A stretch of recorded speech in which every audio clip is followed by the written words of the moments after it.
Hello, hello, hello, everyone. Welcome to another episode of the Ready Set Grow Show. It's Hillary, the marketing mom. Glad you're able to join me today. And as I've said before, Fridays I'm going to take to share the journey of homeschooling.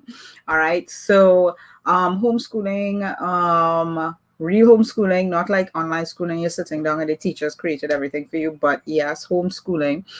um you got to be patient. And today, what basically I want to address for parents who are jumping into the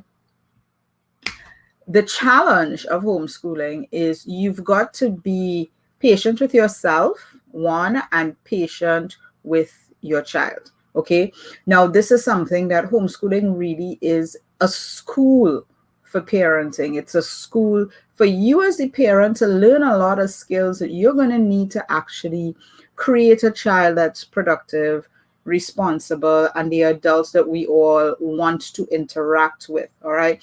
I always say that, the goal of a parent, our goal is not to raise children. We're not here to raise children because God knows we don't want to deal with children in the office place. We don't want to deal with children. And we've got a lot of them to deal with, right? Maybe some of you are experiencing that right now. You're dealing with 40 something year old children, 31-year-old children, because they weren't raised to be adults. We were raising children. And I've realized that, a lot of the things that you have to do around homeschooling, it has nothing to do with curriculum. All right. They're going to learn how to add, subtract, and multiply eventually. Trust me. And if they don't, there are these wonderful things called calculators, because that's not what's really important. And I know a lot of the educators are going to get down on me like, oh, how could you say that? But the reality is, I, as an engineer, I learned calculus. And when I was doing my master's thesis, I sat down with my professor and I was just like, so what was the purpose of Calc 1, 2, and 3 and differential equations and learning proofs and all of that? And he said, nothing. You're never going to use it. It's just a way of thinking. It's a way of training your mind to think. All right. So don't be so bogged down about whether your child is getting the tens and ones, right? Because like this morning, math session, yeah, she wasn't getting tens and ones. It's like, okay, big deal. All right, you'll get it eventually, right? Because I got it. When you think about the long-term effect of your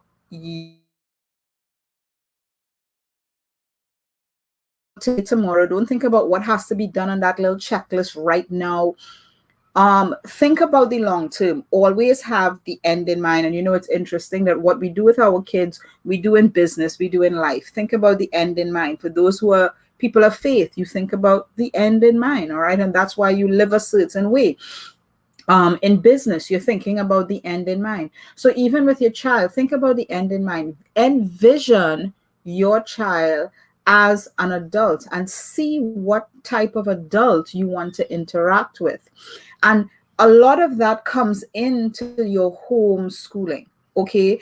You may not see it now, but a lot of it does. So parents like to do for their kids. Okay. And even in the homeschooling setting, if your child is able to read Moana, if your child is able to read Dr. Seuss, they're also able to read the instructions in their book for their exercise. So those are little things that we kind of take for granted as parents because we're not patient with ourselves and we're not patient with the kids. We're thinking we got to get this done. It's on the list for today and we got to get this done. And we're not thinking about how are we helping the child, how are we developing the child. One of the things that I read this week, in my research, neither ahead or behind. A homeschool child is exactly where they're supposed to be. So a lot of people, when they get into homeschool, they're thinking about, will my child be able, now if you're going to reintegrate your child into maybe the public system or whatever, a lot of parents are bogged down thinking, am I going to be able to fit them in? And this is why homeschooling to me is either you're homeschooling or you're not.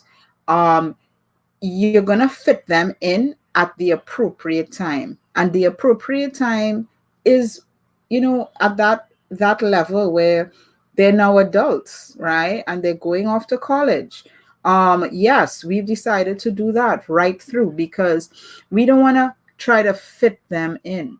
We want them to learn certain skills and certain values and certain morals so that they're able to take that and become productive, responsible adults. And you're going to hear that a lot from me, because that's kind of like the driving factor for why I decided to homeschool, in a sense. I mean, it's one of the many. All right. You'll hear that it was one of the many. But the reality is being patient with that process. If your child doesn't get division, right? It's like we in our normal school system, by age 8, I think they're supposed to know division. I'm sorry if I tell my child, give everybody 2 slices of pizza, they've learned how to divide, okay? Because guess what? Not everybody in your family is probably going to get 2 slices of pizza, depending on the number of people in the family. So what is she going to come and ask you? She's going to come and ask you a question. And it's interesting that I'm talking about asking questions, because I just got off introduction training about asking questions. And as parents, when you're being patient with yourself, when a child asks a question, you've got to be patient and ask another question. It's amazing, because what you want to get to the end goal is to have your child learn how to think for themselves. All right. It's not about knowing tens and ones. It's not about knowing multiplication. It's about getting them to think for themselves. So you may not be sitting down with your little whiteboard and have division at the top there. All right. But you may have said, we've got 5 people in the family. There are 8 slices of pizza. Everybody has to get 2. And the child is going to sit down and look at the problem in front of them. What's the problem in front of them?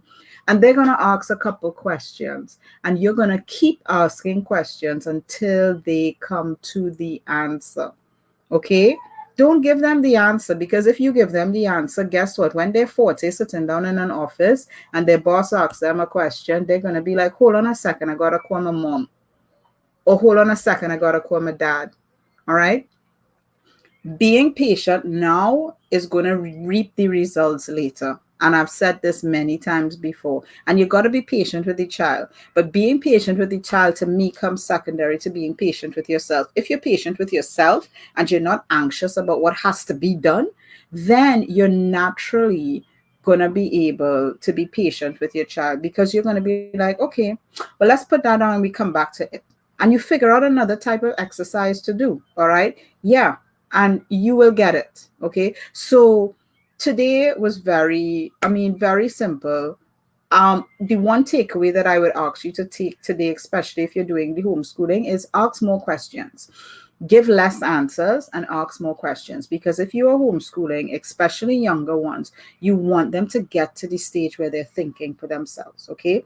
So you have to sit down and think of all the questions and just start asking questions. And if that's not the right question to ask, go on to the next one and keep asking questions. If they start to get frustrated, take a step back, go outside, run around in the yard, come back and ask more questions. Okay. You've got to pace yourself and be patient. For many people, they started their online schooling this week. This is our 2nd week, or is it 3rd week? I can't even remember. Right.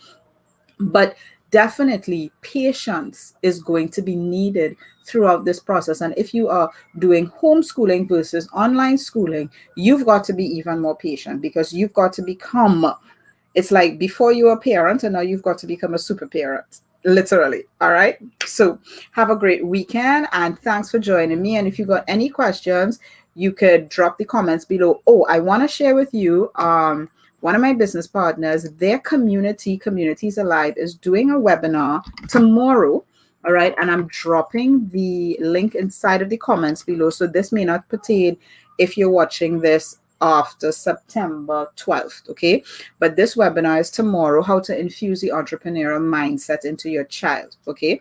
So I don't know if there's going to be a replay. Entrepreneurial mindset in your child. Sorry for typing. Right. So this is a webinar that's tomorrow, hosted by a Communities Alive. I'm just dropping the registration link. It's a Zoom, obviously everything is on Zoom, right? Zoom registration link for those who are interested. If you're watching this either today or before 11:30 tomorrow, I believe the webinar is tomorrow at 11:30. Okay, so wanna tune into that. Okay.